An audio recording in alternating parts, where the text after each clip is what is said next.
And what I feel, and let me know if I'm wrong, I feel a frustration in the Church of Christ.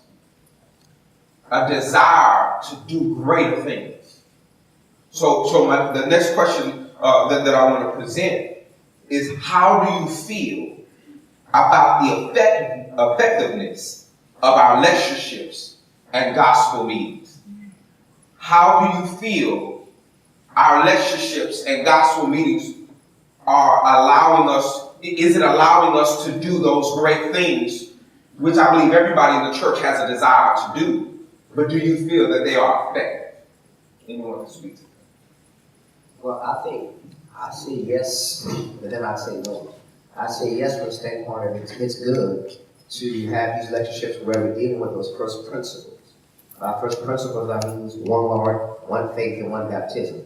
However, if that's all we focus on, and then move beyond that, then what happens to the church in terms of love and forgiveness? As a matter of fact, you can see throughout the brotherhood, man, we can't get along. Now, you can wake me up 2 o'clock in the morning, and I can quote Acts 2:38 repent and be baptized. But those same folk come to church and can't love each other. And I think that's because we're so focused on the one principle to where we have allowed the other things to fall apart. Jesus said this in the Gospels. He says, here's the greatest commandment. And that is, you do what? Love one another. Even right here in Houston, we have churches split. And all over the brotherhood, churches split. And we come to lectureships and we, as you said, we're attacking each other from the pulpit. No love. No forgiving, none of those things. And I think it's because that's not we don't focus on that. Our whole premise, I think sometimes, is to come to church and we solidify what we already believe and attack other folk. And what's happening now, we have to turn on each other. And the reason why we turn on each other, because that's what we've been taught to do. We've been taught to be critical, to be judgmental, and to pull out the rule book and whip you. Now we're whipping each other. We disagree with each other. Nobody knows how to sit there and say, okay, that's love. Let's move beyond this same thing over and over again. And let's see what's really going on and or happening within the body of Christ. So I think I would say yes to it and then no. That's good. I was just considering, gospel meetings are beautiful in that you are, the focus of that campaign is we're going to preach the gospel of Jesus Christ, which is going to educate and inform someone and enlighten someone that the Lord wants you saved. And here are the steps that you must meet in order to have salvation. And so gospel meetings are beautiful, absolutely beautiful. We just need to go back and assess sometimes what our results were from the meeting. Did we meet our objective? And if not, why not? We need to hopefully we don't shut down to the integration of ideas. We have to know that there's more than one way to get downtown. It's not just one street. You can take several streets to get downtown. It just depends on what direction you're coming from. And so we need to evaluate what's really working. So gospel meetings are absolutely, I believe, fundamental, that we need that. But we need to, as Brother Williams said, we need to consider our methodologies. How are we going to reach the community? One of the greatest ways to have success, and I witnessed this personally from Brother Brooks and what they do at Highland Heights, is the strategy of canvassing and saturating that community with information about an upcoming event. I believe one of the things that we've done, which has hindered our growth in the church, as we look at the world pass us by in ideas, we don't do a very good job at marketing. I believe that, we have the truth. There's no doubt about it. It's irrefutable, the evidence that we have when we preach it and when we articulate the gospel. We know what the truth is, but we're going to have to find out how to market it in today's time. When you mentioned marketing, we have, and I'll speak to just other cities that I've been in. Almost every major city that has a dominant force or a good number of churches of Christ have a citywide gospel meeting, citywide campaign, citywide. Not only do I see that we have a difficult time marketing to those on the outside, but how do you have a citywide in one church?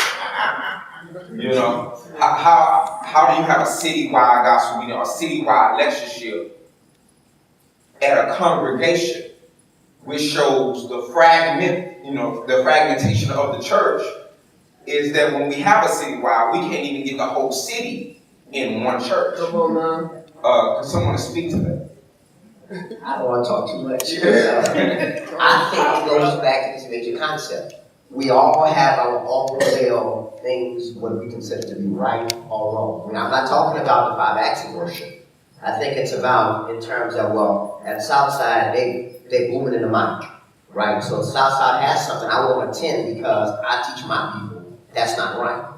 Well, in Missouri City, they doing this. I teach my people that's not right. So I think that plays a huge effect on why this church has a lectureship and nobody or certain churches attend, whereas certain churches do not attend. Because we got our preferences within the 5 major things that we're commanded to do. I think that's what's causing such a division within the church.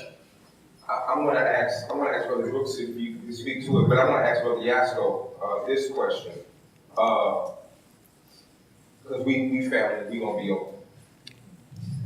On the citywide or on things that go out to the brotherhood, have you ever received, or do you know, and we're talking color now, have you ever received invitations from predominantly black congregations for events in the city?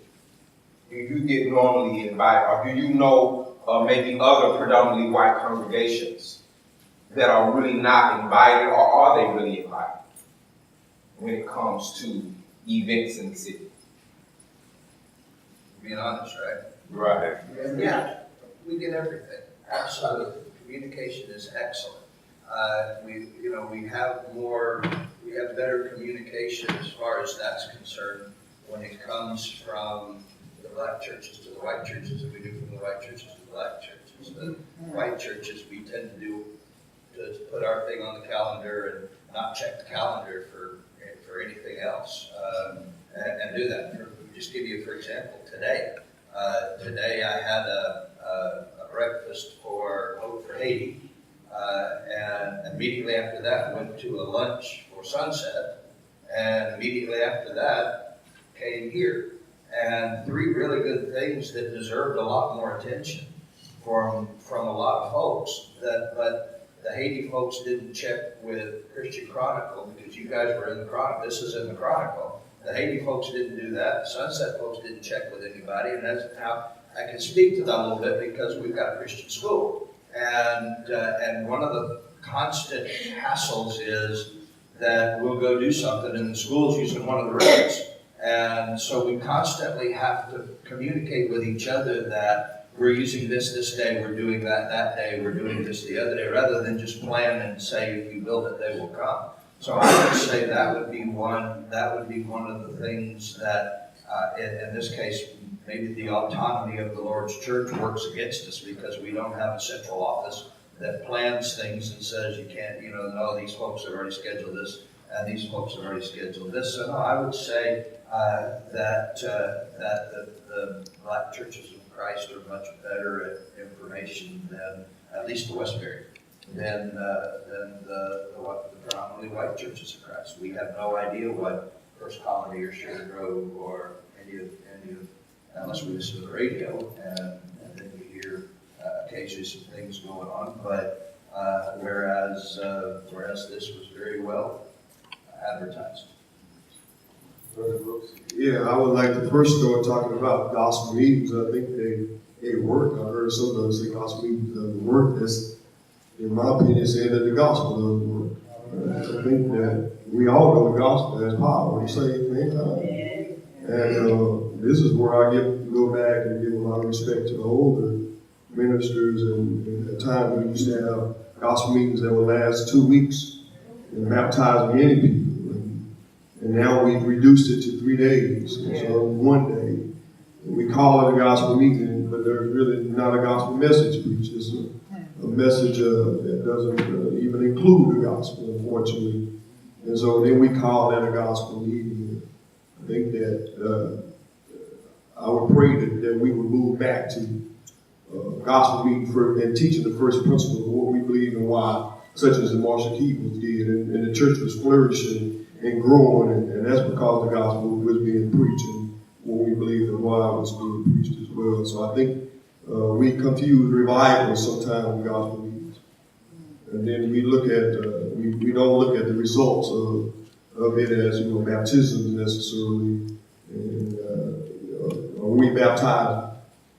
Are we reaching those who are lost in the world? So I think that gospel meetings are effective, and I think they're still very much needed today.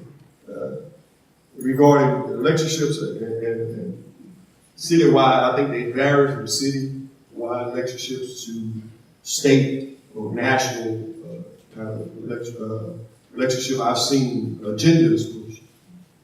I think it's harmful. Where and I've seen that here in Houston, where the state lectureship was brought to Houston, but the agenda was praise worship.